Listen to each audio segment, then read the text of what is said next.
꿈다운 라디오, 꿈다운 새벽 책방, 오늘도 기분 좋게 시작합니다. 읽을까요? 네, 200쪽이요. 거짓 의상의 치명적인 매력. 마르크스 레닌주의와 나치즘을 받아들이는 건 아니지만 오늘날 세계에는 보수주의, 사회주의, 페미니즘을 비롯한 모든 종류의 인종 및 젠더 사상, 포스트모더니즘, 환경주의 등의 각종 주의들을 믿는 사람들이 여전히 있다. 솔직히 말해 그들은 일신교도와 다를 바 없다. 그들의 신앙은 입증되기보다는 선언적으로 인정해야 하는 공리와 근본적인 믿음에 기반을 둔다. 이데올로기가 현실에 적용될 때 지금까지 쌓아올린 지식은 힘을 잃고 거짓된 환상이 세상을 지배한다. 이데올로기는 처음에는 단순하다가 진짜 유용한 이론들을 흉내내기 시작하면서 기괴할 정도로 복잡해지고 결국에는 그 유용한 이론들을 대체한다. 이데올로기가 이데올로기 이론가는 처음에 몇몇 추상 개념을 선택하는데 이 개념들은 해상도가 낮아 세계를 크고 무차별적인 덩어리들로 표현한다. 몇 가지 예를 들자면 경제, 국가, 환경, 가부장제, 민중, 부자, 빈민, 지배자, 피지배자 등이 그렇다. 단일한 용어로 묶어 부르며 실제로는 다양하고 복잡한 현상이 암암리에 극도로 단순화된다. 예를 들어 사람들이 가난한 데는 여러 가지 이유가 있다. 돈이 없다는 건 누가 생각해도 명백한 원인이다. 다음과 같은 원인도 있다. 교육의 부재, 가족의 붕괴, 범죄가 들끓는 동네, 알코올의 존중, 약물 중독, 범죄, 괴한 권력의 정치 경제적 착취, 정신질환, 인생계획의 부재 또는 그 필요성이나 가능성에 대한 무지, 양심의 결핍, 불운한 진리적 위치, 경제적 변화와 그로 인한 특정 직업군의 소멸, 부익부, 빈익빈의 경향, 창의성과 창업 정신의 부족, 용기의 결여, 가난을 낳는 원인들은 이외에도 무수히 많으며 각각에 대한 해결책은 존재하더라도 다 다르다. 또한 각각의 원인을 유발하는 악당이 있다 해도 모두 같지 않다. 그처럼 중요한 문제들을 다룰 때는 개별 원인들을 신중하게 분석한 뒤에 잠재적인 해결책을 모색하고 실행하고서 그 효과를 조심스럽게 평가해야 한다. 하지만 그런 일은 잘 일어나지 않는다. 설사 그렇게 했더라도 의도했던 결과가 나오지 않을 수도 있다. 우리 모두가 직면한 문제들을 해결하는 일은 그만큼 어렵고 골치 아프기 때문에 보통의 용기와 의지만으로는 감당하기 어렵다. 반면 문제를 단순하게 축소하고 그 문제를 야기하는 악인을 등장시켜 공격하는 것은 훨씬 쉽고 즉각적인 만족을 준다. 이데올로기 추종자들은 특별한 노력 없이 그래도 되는 도덕적 정당성을 확보한다. 이데올로기 창시자는 세계를 크고 무차별적인 조각들로 나누고 각각의 문제점을 밝히고 그럴듯한 악당을 내세운 뒤 이를 설명해주는 원리나 작용력 몇 가지를 만들어낸다. 그런 뒤에는 그 몇 가지를 근본적인 원인이라 강조하고 다른 중요한 변수들은 무시한다. 이를 위해 동기, 체계나 대규모의 사회 연구 또는 가설들을 활용하면 효과적이다. 또한 부정적인 감정, 붕괴, 파괴심을 일으키는 암묵적 원인들과 설명 원인들을 뽑아낸 뒤에 그에 대한 모든 의심과 토론을 금기시한다. 다음으로는 이론의 효과를 사후 분석의 영역으로 몰아넣고 모든 현상은 이 새로운 전체주의 이론의 부차적 결과일 수 있다고 설명한다. 마지막으로 학파가 출현해 이 알고리즘적 환원을 선언하면 이데올로기는 학계와 일상 모두에서 지배력을 얻게 되며 이에 따르지 않거나 비파적인 사람들은 암묵적으로나 명시적으로 악마화된다.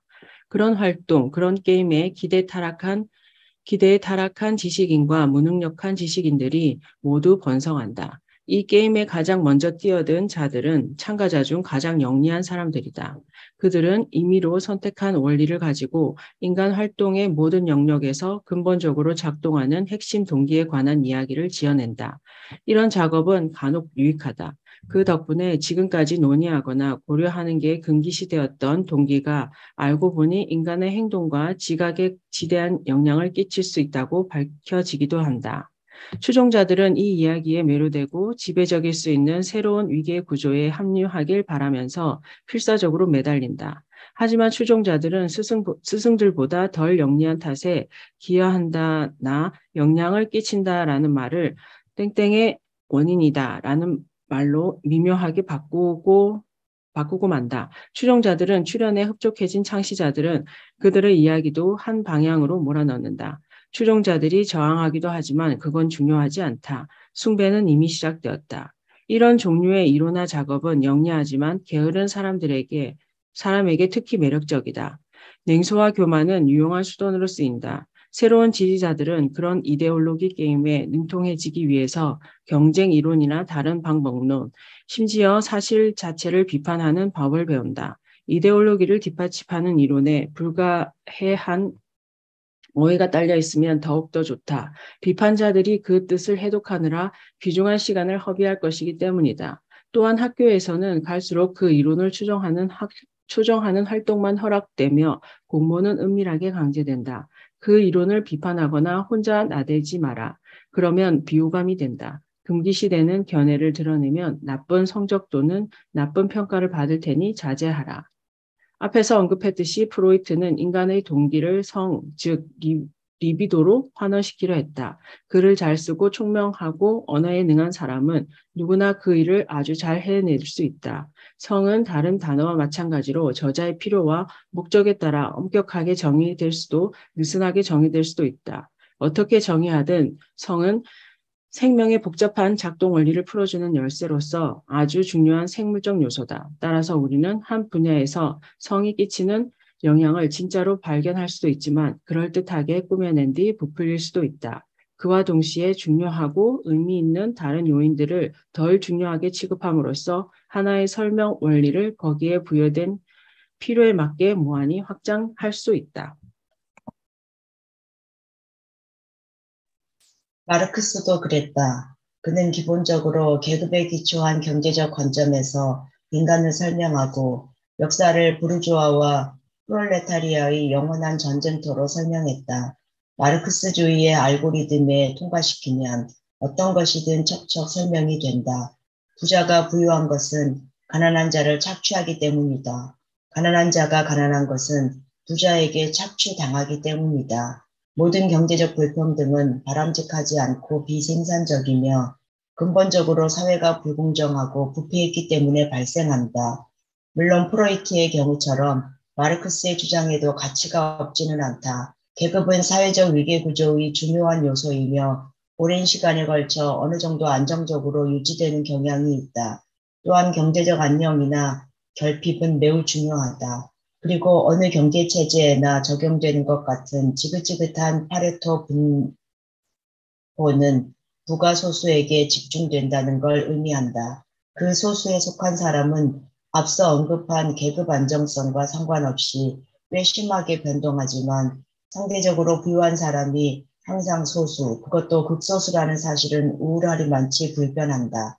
하지만 마르크스주의를 실천한 곳들은 모두 파국을 면치 못했다.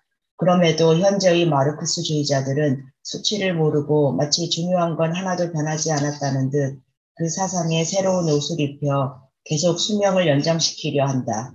마르크스에게 강한 영향을 받았고 오늘날 학계에 엄청난 영향력을 행사하는 사상가들은 마르크스주의에서 경제를 권력으로 대체하고 권력이 인간의 모든 행동 뒤에 숨어 동기를 부여하는 단 하나의 힘인 것처럼 제시한다. 그와 대조적으로 능력이 뒷받침된 권위, 호혜적인 태도 및 행동은 고려 대상에서 배제한다. 이런 종류의 이데올로기적 환호는 사이비 지식인 중에서도 가장 위험한 자들의 특징이다. 이데올로기 추종자들은 지적 차원의 근본주의자로 고집이 세고 융통성이 없다. 그들이 독선과 사회공학에 대한 도덕적 주장은 근본주의 못지않게 뿌리 깊고 위험하다. 아니 그보다 더할지 모른다. 이데올로기 추종자들은 이성 그 자체에 대한 소유권을 주장한다. 자신들의 주장이 논리적이고 사력 있다고 옹호한다. 그들에 비하면 오히려 근본주의자들이 훨씬 정직하다. 그들은 자신이 어떤 대상에 대한 임의적 믿음에 헌신하고 있음을 인정하고 초월자와의 관계를 받아들인다. 근본주의자들은 우주의 중심인 신을 우리가 완벽히 이해할 수 없다고 생각한다. 그래서 우파 유대인, 이슬람 감경파, 그리스도교 근본주의자들은 논리적으로 압박을 가하면 결국 신이 불가사의한 존재라고 인정한다. 그런 인정을 통해 그들의 주장은 도덕적 올바름과 진정성을 획득한다. 반면에 이데올로기 추종자들은 자신들이 이해할 수 없거나 정복할 수 없는 건 없다고 믿는다. 이데올로기 이론은 모든 과거, 모든 현재, 모든 미래를 설명한다. 이데올로기 추종자들은 완벽한 진리가 자기 손안에 있다고 생각한다. 이보다 더 전체주의적인 주장은 없으며 과도한 자신감이 최악의 모습으로 드러날 수 있는 상황도 없을 것이다. 이데올로기가 세계를 설명하지 못하거나 미래를 예측하지 못했을 때는 그 사기성이 더욱 선명해진다. 이 이야기의 교훈은 무엇일까? 자신의 이론으로 일신교를 만드는 지식인들을 조심하라. 다양하고 복잡한 문제를 하나의 변수로 설명하는 것을 경계하라. 물론 권력도 경제처럼 역사에서 일정한 역할을 수행한다. 하지만 질투, 사랑, 굶주림, 성, 협력, 계시, 분노, 혐오, 슬픔, 불안, 종교, 자비, 질병, 기술, 적의, 위험도 그런 역할을 수행할 수 있으며 그중 어느 것도 다른 것으로 완벽하게 환원되지 않는다. 하지만 이데올로기적 환원은 대단히 매력적이다. 단순성, 용이함, 그리고 진리에 통달했다는 환상을 한껏 누릴 수 있기 때문이다. 그리고 잊지 말자. 악당이나 악당 무리를 발견할 때마다 우리 자신도 이데올로기를 휘두르고 싶은 충동을 느낄 수 있다. 분노는 어느 때 있는가? 개인적인 실패나 낮은 지위를 사회적인 구조 탓으로 돌릴 때, 특히 그 구조 안에서 성공과 높은 지위를 거머쥔 사람들을 탓할 때 분개한다. 그들은 먼저 그 사회 구조가 불공평하다고 여긴다. 그렇다면 성공한 사람은 논리적으로 착취와 부패에 의존해 부당한 수혜를 누리면서 불공평한 사회 구조를 옹호하는 이기적이고 부도덕한 사람이 되어버린다. 일단 이 인과의 사슬이 받아들여지고 나면 성공한 사람에 대한 모든 공격은 시기와 탐욕의 부끄러운 증거가 아니라 정의를 바로 세우려는 도덕적 시도로 해석된다. 이데올로기를 추구하는 흐름에는 또 다른 특징이 있다. 이데올로기 추종자들이 지지하는 피해자는 항상 선량하고 가해자는 항상 악하다. 하지만 피해자와 가해자가 존재한다는 사실만으로는 세계가 죄 없는 희생과 사악한 가해로 가득하다는 저해상도의 일괄적 진술을 뒷받침하지 못한다. 어떤 집단도 죄가 있다고 미리 가정해서는 안 되고 그 죄가 다음 세대로 이어진다고 생각해서도 안 된다. 그건 고소인이 악한 의도를 지녔다는 징표이며 사회적 재앙의 전조다.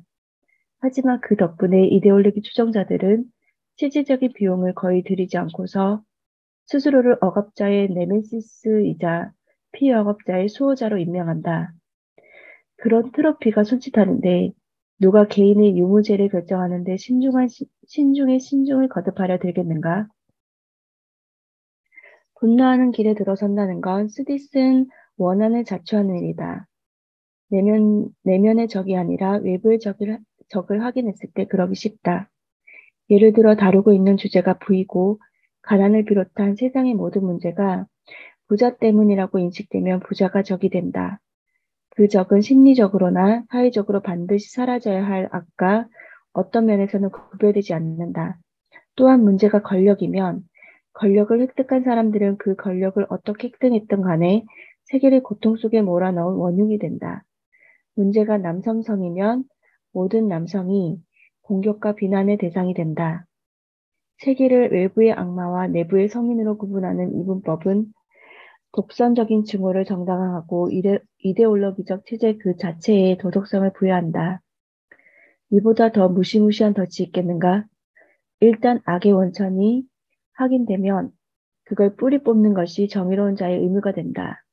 이는 피해망상과 박해를 동시에 끌어들인다. 당신처럼 생각하는 사람들만이 선한 세계는 다른 말로 당신을 파괴하겠다고 덤비는 적들로 가득한 세계다. 당신은 그들과 싸워야 한다. 당신 자신에게서 세계가 잘못된 이유를 찾는 것이 도덕적으로 훨씬 타당하다. 불의를 외면하지 않는 정직한 사람이라면 응당하는 일이다. 일단 남의 눈에서 티끌을 찾기보다는 자기 자신의 눈에 들보가 있음을 깨달으면 무엇이 무엇이고 누가 누구이고 원인이 어디에 있는지가 한결 명확해진다. 당신 안에 있는 대속자가 더 나은 세상을 만들기 위해 맨 처음에 해야 할 일은 당신 자신의 크고 명백한 결함을 해결하는 것이다.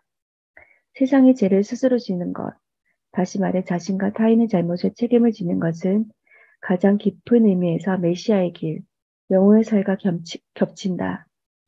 이는 사회적 또는 정치적 문제라기보다는 심리적 또는 영적인 문제다. 이류 소설가가 지어낸 인물들을 생각해보자. 모든 인물이 착한 사람과 악한 사람으로만 나뉜다.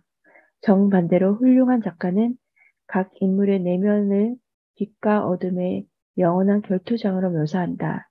당신 편은 무조건 선하다고 가정하고 사방에 있는 적을 쫓기보다는 당신 안에 그 적이 있으며 당신의 나약함과 부족함이 세계를 망가뜨린다고 생각하는 편이 심리적으로 훨씬 더 적절하고 사회적으로는 훨씬 덜 위험하다. 가부장제와 싸운다. 억압을 줄인다. 평등을 장려한다. 자본주의를 변화시킨다. 환경을 지킨다. 경쟁을 제거한다. 정부를 줄인다 따위는 불가능하다. 모든 조직을 회사처럼 운영한다는 말도 마찬가지다. 이런 개념들은 해상도가 너무 낮다. 영국의 유명 코미디 프로그램 몬티 파이썬에서 본 풍자가 떠오른다. 플루트를 연주하는 방법? 한쪽 끝을 불고 손가락을 움직여 구멍을 막아라. 맞는 말이지만 효과는 없다. 세부사항이 없기 때문이다. 마찬가지로 현실은 대규모의 정교한 가정들과 체계들로 구성되어 있는 탓에 포괄적이고 단일하게 변화시킬 수 없다. 그럴 수 있다는 생각은 20세기에 유행한 이데올로기의 산물이다. 이데올로기에 대한 믿음은 순진하고 자기도취적이며 그것이 조장하는 운동들은 분개하고 게으른 사람에게 거짓된 성취감을 준다. 이데올로기에 빠진 사람들이 신봉하는 공리들은 개종을 주도하는 자들이 맹목적으로 추종하는 신과 다를 바가 없다. 하지만 신은 죽고 이데올로기도 죽었다. 20세기의 피비린내 나는 과잉에 스스로 질식했다. 우리는 이데올로기를 보내고 더 작고 정확하게 정의한 문제를 다루기 시작해야 한다. 문제를 정의할 때는 남을 탓하지 말고 우리가 해결할 수 있는 크기로 개념화하고 문제를 개인적으로 다루는 동시에 그 결과를 책임지려고 노력해야 한다. 겸손하라. 방을 청소하라. 가족들을 보살피라. 양심을 따르라. 바르게 살라. 생산적이고 흥미로운 일에 전념하라. 이것들을 잘 해냈을 때 더 큰 문제를 찾아 도전하라. 여기에서도 성공한다면 더 야심찬 계획으로 이동하라. 이 모든 과정에 꼭 필요한 출발점으로서 이데올로기를 버려라. 최소한 한 가지 일에 최대한 파고들고 그 결과를 지켜보라. 열과 압력의 가치. 석탄이 땅속 깊은 곳에서 강한 열과 압력을 받으면 석탄을 구성하는 탄소 원자들이 치밀한 결정 구조로 완벽하게 재배열되어 다이아몬드가 된다. 다이아몬드 형태의 탄소 결정체는 막강한 내구력을 갖게 되며 빛을 반사한다. 그 단단함과 반짝임 덕분에 다이아몬드는 가치 있는 것의 상징이 되었다. 가치 있는 보석은 순수하고 그 구성 요소들이 적절히 배열되어 있고 반짝거린다. 이 말은 사람에게도 적용된다.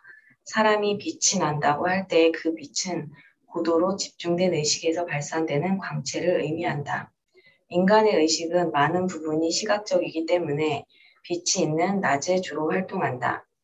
교화된다거나 계몽된다는 말은 특별히 자각하고 깨닫는다는 뜻인데 특히 영적인 자각 또는 깨달음과 관련이 있다. 또한 다이아몬드 장신구를 입는 것은 태양의 광희를 두르는 것과 같다. 그래서 과거에는 왕이나 여왕의 옆 얼굴을 태양처럼 둥그런 금화에 새기곤 했다. 열과 압력은 석탄이라는 평범한 물질을 완벽한 결정 구조와 희소한 가치를 지닌 다이아몬드로 변화시킨다. 사람도 마찬가지다. 인간의 영혼에 작동하는 힘들은 종종 서로 어긋나고 부딪힌다.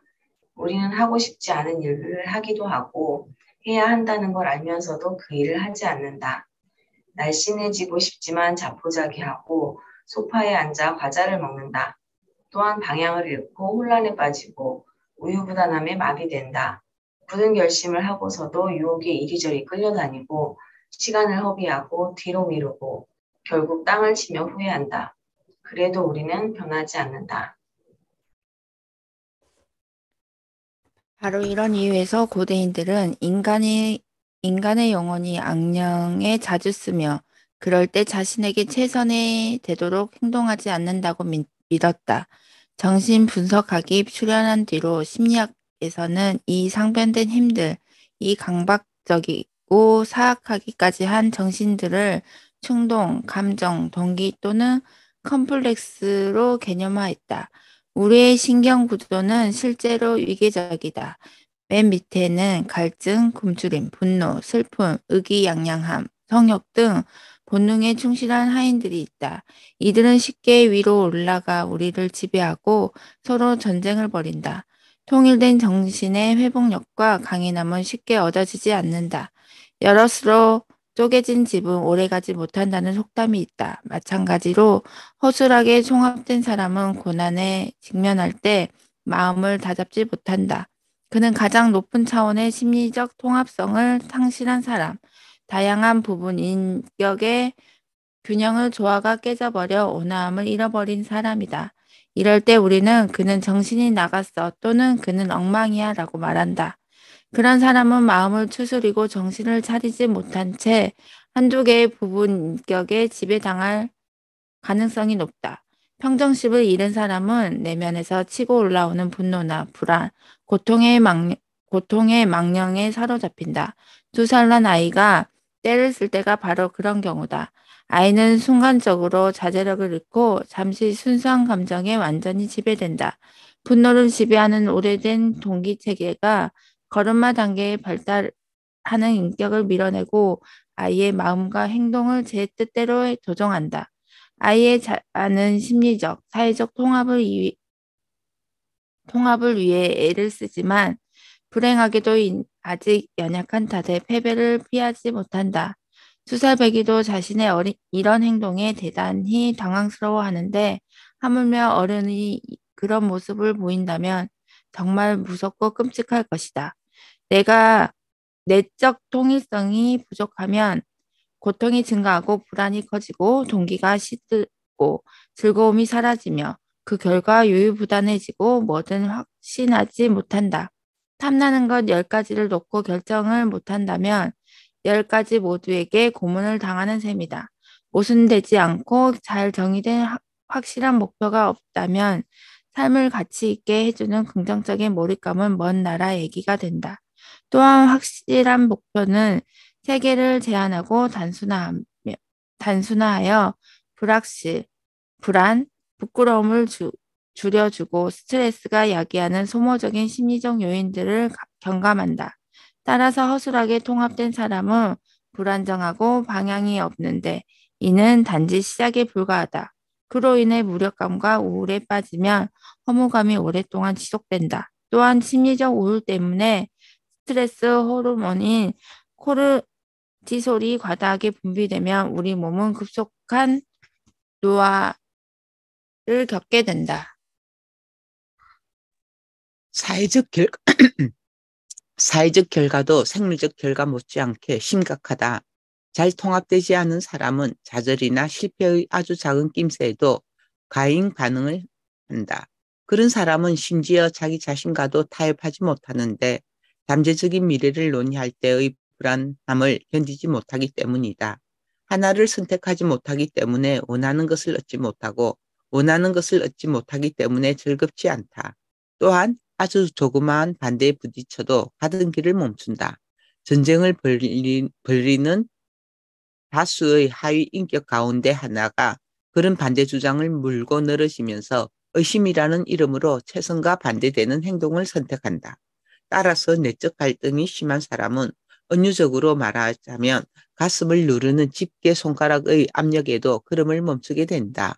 마음을 굳게 먹고 앞으로 나아가려면 하나의 확실한 목표를 바라보며 자기 자신을 조직할 필요가 있다. 목표를 세우고 겨냥하라. 이 모든 것이 성숙하기 위한 훈련의 일부이자 가치를 제대로 인정받기 위한 일이다.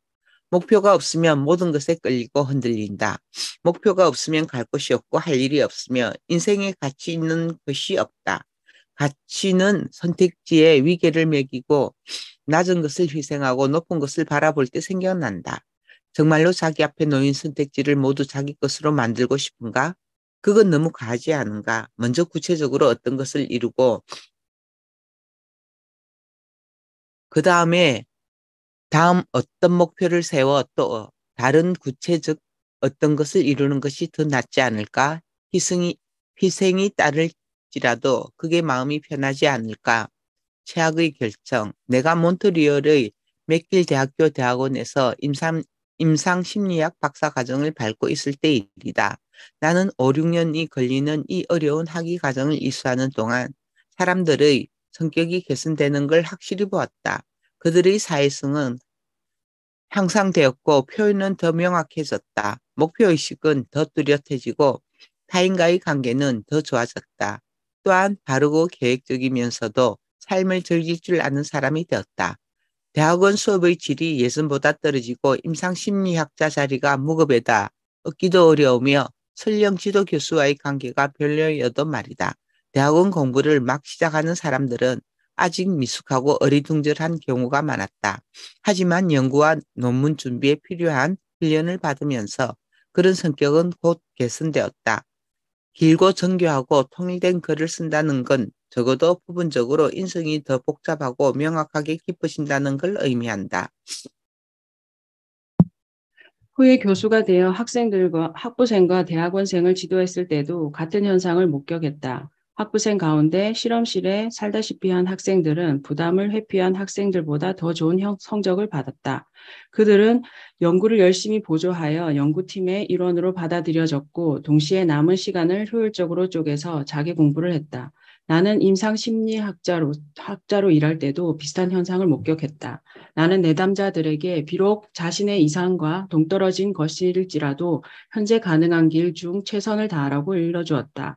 그러기 위해서는 야망이나 자존심을 잠시 접어야 할 수도 있지만 공상의 세계에서만 얻을 수 있는 것을 실제로 얻을 수 있다는 이점이 있었다. 그런 뒤에는 정신건강이 어김없이 개선되었다. 과연 세상에는 전념할 만한 게 있긴 할까? 지금까지 나는 이 질문에 답이 될 수 있는 무수한 상황들을 목격했다. 내가 학부생, 대학원생, 교수, 임상심리학자, 연구자, 그 밖의 다양한 임시직을 거치는 동안 갈래길은 자꾸 나타났다. 그런 갈래길은 나뿐 아니라 모든 사람, 특히 반쯤 성숙하고 방황하고 설익은 냉소를 즐기고 의심하고 회의하고 희망을 바꾸는 바보들에게도 나타난다. 많은 책임을 지는 것이 지속적인 가치를 지닌다는 점은 분명하다. 그 중에서도 자신의 인격, 사랑, 가족, 우정, 그리고 일에 대한 책임이 중요하다. 어느 영역에서라도 정원을 갖고 보살필 줄 모르거나 그럴 뜻이 없는 사람은 그로 인해 반드시 고통을 받는다. 물론 무엇인가에 전념하려면 살을 내주는 아픔을 참아야 한다. 한 학과에서 학위를 얻으려면 다른 과 학위는 포기해야 한다. 배우자나 친구를 선택할 때도 마찬가지다. 하지만 그런 선택에 대한 냉소, 우유부단, 의심은 경솔한 허무주의적 추론으로 쉽게 이어지고 모든 것의 토대를 뒤흔든다. 굳이 왜 그래야만 하나? 천년만년 사는 것도 아닌데 다 부질없는 짓 아닐까? 그래서 이 길이 저 길보다 또는 길이 없는 것보다 뭐가 더 좋은데? 이 배우자나 저 배우자, 이 친구나 저 친구, 이 직업이나 저 직업에 만족하고 심지어 행복을 느낄 수는 있다. 어떻게 보면 이걸 선택해서 얻은 만족은 다른 걸 선택해도 얻을 수 있을지 모른다. 또한 각각의 선택에는 큰 결함이 있다. 낭만적인 배우자는 성격이 번덕스럽고 복잡할 때가 많다. 어느 직장이나 직업을 선택하든 좌절, 실망, 부패, 부당한 위계, 내부 정치, 바보 같은 의사결정이 없는 경우는 없다. 구체적이고 이상적인 가치가 없다면 우리는 어떤 것도 다른 어떤 것보다 더 중요하다는 결론. 그러니 중요한 건 아무것도 없다는 절망적인 결론에 빠질 수 있다. 하지만 그런 결론에 빠지는 사람들은 아무리 논리적인 주장으로 자신의 입장을 옹호하더라도 비싼 대가를 치르게 된다. 대학 학위나 기술 수료를 중도에 그만둔 사람은 그 일로 괴로워한다. 이러한 중도 포기는 실패와 반드시 구별되어야 한다. 간혹 사람들은 굳은 의지와 필요한 교육을 갖추었으면서도 원하는 결과를 얻는데 실패한다. 변호사로서 일을 잘하려면 언어 능력이 좋아야 하고 몫으로 성공하려면 기계를 다루는 기술이 필요한 법인데 사람과 직업의 궁합이 좋지 않은 탓에 노력해도 목표에 이르지 못할 때가 있다. 하지만 이런 예외적인 경우를 제외하고 대부분의 실패는 결의의 부족, 겉만 번지르한 의미 없는 합리화, 책임 거부에서 비롯된다. 이런 실패는 좋을 게 하나 없다. 직업이나 직장을 선택하지 않은 사람은 대개 닻을 내리지 못하고 표류한다. 그런 사람은 자신의 표류를 정당화하기 위해 낭만적인 반항이나 설익은 냉소와 염세주의를 앞세운다. 또한 아방가르드 정신에 상습적으로 공감하거나 알코올 의존, 약물 사용, 순간적인 만족을 탐닉하면서 절망적이고 목적 없는 삶을 위로한다. 하지만 그 어떤 것도 성공하는 삶과는 거리가 멀다. 배우자를 선택하고 그에게 헌신하지 못하는 사람, 친구에게 충실하지 못하거나 그럴 마음이 없는 사람도 마찬가지다. 그들은 외롭고 비참해지며 그 결과 애초에 그 고립을 부채질했던 냉소는 더 깊어진다. 자신의 인생에 그런 악순환을 드리고 싶은 사람은 없다. 내가 아는 한에서 학부나 직업훈련을 마친 사람은 예외 없이 그로 인해 더 나아졌다. 물론 반드시 성공한 건 아니었다. 반드시 자신에게 가장 잘 맞는 일을 하고 있지도 않았다. 반드시 자신의 선택에 전율한 것은 아니며 약간 의심하고 후회하기도 했다. 심지어 공부한 분야에 계속 남아있을지 확신하지 못했다. 하지만 포기하고 표류하는 사람들보다 훨씬 나았다. 인내한 사람들은 거기에 들인 노력과 희생을 양분으로 삼아 성숙하고 더 나은 사람이 되었다. 그렇다면 결론은 무엇일까? 세상에는 우리가 모든 걸 잊고 전념할 만한 일이 많다. 대안은 차고 넘치며 노력을 요구하는 체제가 부패했다는 점을 들먹이며 어떤 일에 전념하는 건 자의적이고 심지어 무의미하다는 말도 일리는 있다. 하지만 어떤 일에 전념하는 것도 똑같이 일리가 있다. 한 방향을 선택하지 않는 사람은 길을 잃어버린다. 모든 것으로 남으려다 아무것도 되지 못하느니 실제로 어떤 것이 되는 편이 훨씬 낫다. 그 과정에 뛰어드는 모든 한계와 실망에도 말이다. 능소적인 사람은 이 세상에 나쁜 결정이 차고 넘친다고 한탄한다. 하지만 그런 냉소를 초월한 사람은 다음과 같이 반론을 제기한다. 최악의 결정은 결정을 내리지 않는 것이라고.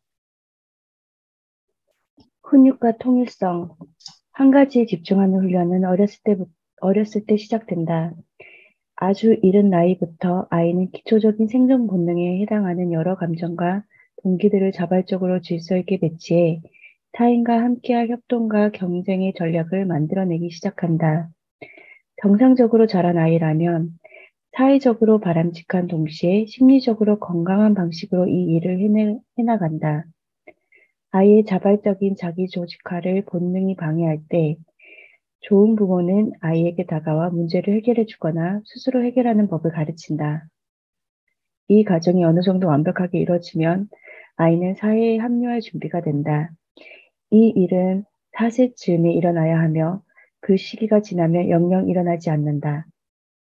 4세가 된 아이는 자기조직화 능력을 충분히 길러 또래들에게 바람직한 친구로 받아들여져야 하는데 그 나이가 되도록 자기 성질대로 짜증을 부리는 아이는 평생 바람직한 친구 관계를 맺기 힘들다. 사회에 받아들여질 정도로 적절한 훈련을 받은 아이는 또래 친구들을 만나면서 더 심도 있는 자아 통합 과정을 겪는다. 아이는 다른 아이들과 함께 게임을 하면서 자기 자신을 훈련한다. 아이는 다른 모든 충동보다 게임의 지시사항을 더 중요하게 여기고 그 규칙과 목표에 자발적으로 복종하는 법을 배운다. 그런 놀이를 통해 아이는 사회라는 더 큰 기계에 쓸모 있는 부품으로 성장한다. 개인성이 충동적인 만족을 위한 무제한의 선택이라면 이를 개인성의 희생으로 해석할 수도 있다. 하지만 더 높은 차원에서 보면 개인성의 발달이 훨씬 정확한 표현이다.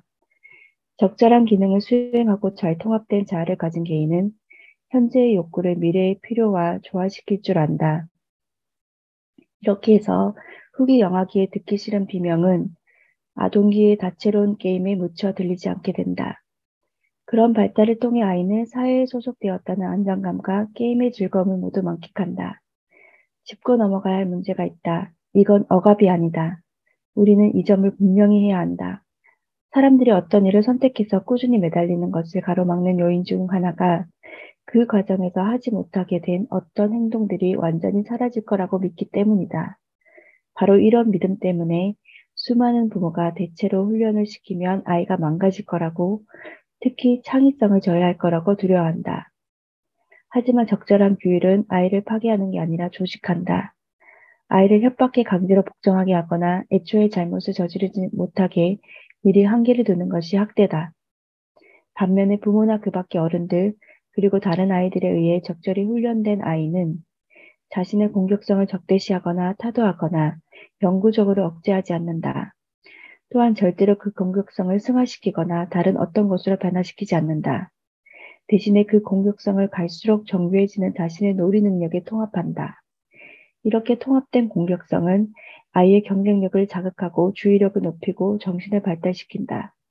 따라서 사회화가 잘 이루어진 아이라고 해서 공격성이 없는 것이 아니라 공격적인 심리 상태에 고도로 능숙해지는 것이다. 그런 아이는 파괴적인 충동을 집중과 인내와 절제된 경쟁심으로 변화시켜 게임에서 성공한다. 그런 아이가 사춘기에 접어들면 훨씬 복잡한 게임이 가능하다. 이제 아이는 한 번에 한 사람 또는 한 팀만 승리할 수 있지만 참가자 모두가 공동의 목표에 의해 자발적으로 참여하며 그로부터 재미와 이익을 얻는 게임에 합류한다. 개인과 집단 차원에서 발현되는 이 능력이 초기 문명을 건설한 원동력이다. 타인과의 게임에서 아이는 협동, 경쟁, 승리를 경험한다. 이 준비 단계를 거쳐야 아이는 좀 더 영구적인 선택을 할 수 있고 성공한 어른이 될 수 있다. 약간의 의구심을 품고 지금 여기서 어떤 게임을 해야 가장 좋은지 논쟁하는 것은 가능한 일이며 합당하다. 하지만 모든 게임이 불필요하다고 선언하는 건 합당하지 않다. 마찬가지로 어떤 도덕이 불가피한 도덕인가에 대해 논쟁을 벌일 수는 있지만 도덕 자체가 불필요하다고 주장할 수는 없다. 지금 이 순간 어떤 게임을 두고 적절한가를 의심하는 건 상대주의가 아니고 맥락을 살펴보는 현명한 일이다. 예를 들어 장례식에서 행복한 모습을 보이는 건 부적절하지만 그렇다고 행복 그 자체가 무가치한 건 아니다.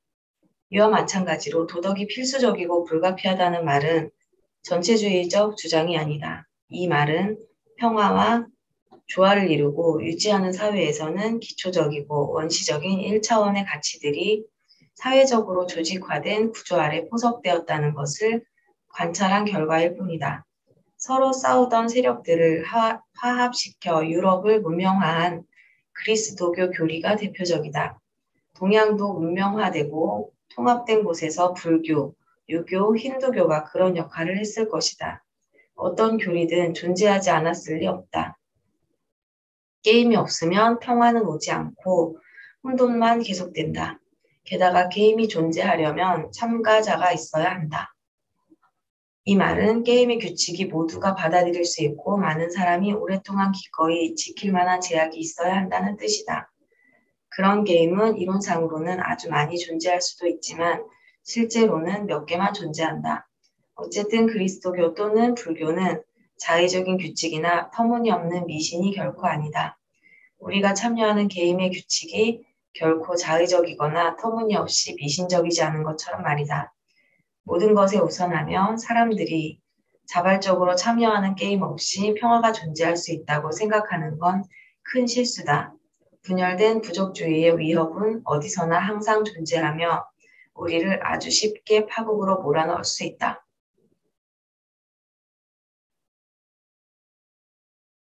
보일까요? 일단 사회적 세계의 압력으로 다양한 하위 인격이 통합되었다면 아이는 다른 아이들과 어울릴 수 있다. 그런 뒤 고도로 체계화된 목표, 기술, 규칙을 익혀 직업 세계라는 더 진지한 게임에 참가해야 한다. 나이를 먹으면서 구애의 몸짓도 배워야 한다. 아이는 자신의 인격을 다른 사람의 인격과 통합하여 짝을 이뤄야 하고 그 관계를 사회 안에서 오랫동안 평화롭고 생산적으로 유지하기 위해 노력해야 한다. 이 통합은 심리적, 사회적 차원에서 동시에 이루어지며 견습 기간 동안에는 타인의 온전한 정신의 도움을 받는다. 이 과정을 충실히 거친 아이는 마침내 사회적으로 세련되고 생산적이고 심리적으로 건강하며 남에게 호혜를 베풀고 자녀를 문제없이 양육하는 어른으로 성장한다. 하지만 통합과 사회화라는 이것으로 끝이 아니다. 그 이유는 견습 기간에 두 가지 일이 동시에 진행되기 때문이다. 우선 아이가 게임을 규칙을 따라야 하듯이 견습생은 전통, 체계, 도구마에 복종해야 한다. 복종의 바람직한 형태는 다양하게 나타날 수 있지만 기본적으로 복종은 가부장적 질서를 갖는 수련 제도를 감사한 마음으로 받아들이는 걸 의미한다. 견습 생활은 열과 압력이다. 신참은 고참 아래서 실습 나온 법대생은 현직 변호사 아래서, 수련의는 의사, 간호사, 환자 아래서 수련한다. 이 열과 압력의 목표는 미발달된 인격, 아직은 진정한 개인이 아니다. 이것을 하나의 길에 예속시켜 미숙한 초심자를 뛰어난 장인으로 변화시키는 것이다. 하지만 견습 기간을 잘 마치고 장인이 되면 더 이상 도구마에 복종하지 않는다. 오히려 장인이 도구마를 지배한다. 장인은 도구마를 유지할 뿐 아니라 필요할 때는 변화시킬 책임을 떠맡는다. 그래서 한때 예속을 자처했던 장인은 이제 정신을 따르는 새로운 일원이 된다. 바람이 임의로 불매 내가 그 소리를 들어도 어디서 와서 어디로 가는지 알지 못하나니 이제 장인은 자신의 직감을 따라도 된다. 그동안 수련하면서 얻은 지식을 바탕으로 자신의 생각에서 결함을 찾거나 그 진정한 가치를 평가할 수 있기 때문이다. 장인은 도구마의 토대를 이루는 근본적인 패턴과 원리를 더 분명하게 파악하고 현재의 규칙을 맹목적으로 따르는 대신 그 패턴과 원리에서 영감을 얻는다.